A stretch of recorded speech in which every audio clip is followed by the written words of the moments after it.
A few moments later. थोड़ा fresh होने के बाद हम निकल पड़े थे फिर अपनी साइकिल लेके। और आज एक्टिवा तो हमें आती नहीं, इसलिए हमें साइकिल लेके ही जाना पड़ेगा। तो फिर हम साइकिल ली और हम निकले थे एक इंटरव्यू देने के लिए।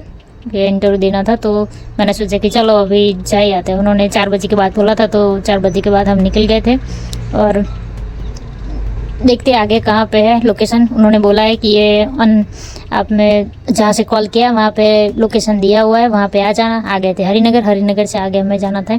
एक मंदिर है, वो मंदिर के आगे बोला था और हम वहाँ पे घूमते रहे, लेकिन हमें मिला नहीं। फिर हमने एक अंकल ने बताया कि ये कॉम्प्लेक्स है, उसके अंदर गए तो उन्होंने बोला कि बैठो थोड़ी देर।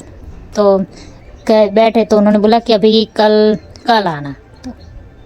फिर हम घर आते समय हमें बोला था कि कुछ सामान लेके आना है, तो फिर हम घर आ गए थे, सामान लेके आ गए थे।